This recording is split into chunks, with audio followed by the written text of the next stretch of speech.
এই চাল থেকে ভাত করে খেতে কত কষ্ট করতে হয় আমাদেরকে। হ্যালো বন্ধুরা, গুড মর্নিং, সুপ্রভাত।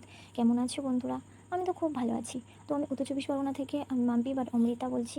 আমার আরও একটা ব্লগ নিয়ে শুরু করছি। তোমাদের সবাইকে অনেক অনেক স্বাগত, ভালোবাসা নিয়ে শুরু করলাম। ভিডিওটি স্কিপ না করে দেখার অনুরোধ রইল তোমাদের কাছে। কী বলো তো, যে কোনো একটা ভিডিও করতে গেলে কষ্ট করে ভিডিওগুলো করতে হয়। জানি একঘেয়ে জিনিস প্রতিদিন দেখতে ভালো লাগে না, কী আর করবে বলো। আমিও যখন অন্যের ভিডিও দেখি তখন আমারও তেমন ভালো লাগে না, আবার ভালোও লাগে। আমি হাউস ওয়াইফ, একেবারে বাইরের জগতে ঘুরতে যাওয়া হয় না যে সেই সব ভিডিও দেখাবো।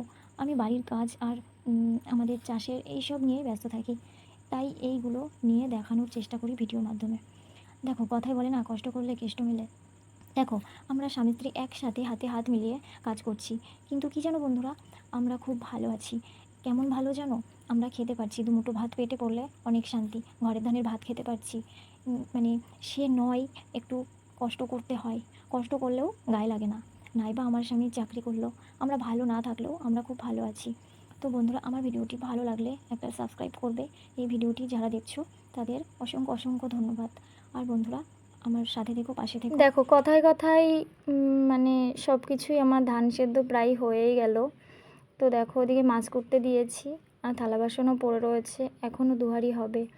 তো তারপর নামানো হয়ে গেলে তারপর জায়গাটাও পরিষ্কার করে ফেলবো, কেন এগুলো তো আর আমাদের নয়, অন্যের ড্রাম এনে করা হয়েছে। তো দেখো, ওখানে আবার ছেলে স্নান করছে ড্রামটাই, ওইটাই শুধু দিয়ে আসতে হবে।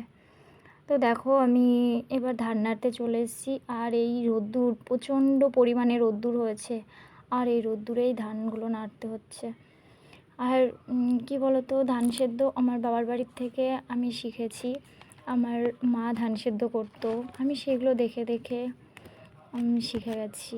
আর শ্বশুরবাড়ি এসেও ওইভাবেই ধান সেদ্ধ করতে হয়। আর এখানেও আমার শাশুড়িও করতো, এখন বয়স হচ্ছে, শাশুড়ি পারে না, তো আমি করি। তো শাশুড়ি দেখেও কিছু কিছু শিখেছি। আর এখানে ধান সেদ্ধ অন্যরকম করে তো, আর কিন্তু আমার মা যেইভাবে করে আমি সেইভাবে এখানে ধান সেদ্ধগুলো করি। আর কি বলতো, আমাদের শুধু এই যে ধান চাষ এটাই নয়, আমাদের আরও সব রকম চাষই হয়। এই ধরো, সবজি থেকে শুরু করে মানে পাট, তারপরে পেঁয়াজ রসুন এইসবও করা হয়, মানে সব রকম চাষ করা হয়। আর দেখতে পাচ্ছ আমার ধান প্রায় গোছানোই হয়ে গেছে। আর কি বলতো, বৈকালের দিকে বৃষ্টি আসে, তো এবার ওই জন্য আর বাড়িতেও নেই আমার হাজব্যান্ড, ভাবছি একা একা কী করেই বা ধান তুলবো। তো ওই জন্য তাড়াতাড়ি করে ধান তুলছি। আর প্রচণ্ড রোদ্দুরও রয়েছে, আর রোদ্দুর থাকতে থাকতে ধানগুলো তুলে নিচ্ছি, নইলে আবার বৃষ্টি নেমে গেলে সারে সর্বনাশ হয়ে যাবে, সব ধান ভিজে যাবে। আর দেখো, বস্তাটাও মানে ছিঁড়ে গেছে, তাই তালি দিচ্ছি। আর এখনও হয়নি, এখনও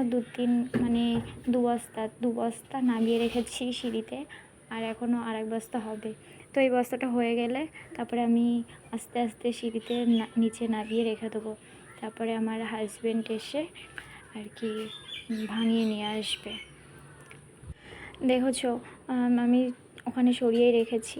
আর কি বলতো, বাবার বাড়ি থেকে সবই শিখে আসা, তো এখন শ্বশুরবাড়ি এসে কোনো কিছু করতে অসুবিধা হয় না। তো দেখো, ধান ভাঙিয়ে নিয়ে এসছে, চালটা দেখো কত সুন্দর হয়েছে। আর কি বলতো, ভেঙে গেছে, বেশিরভাগ খুদ হয়ে গেছে।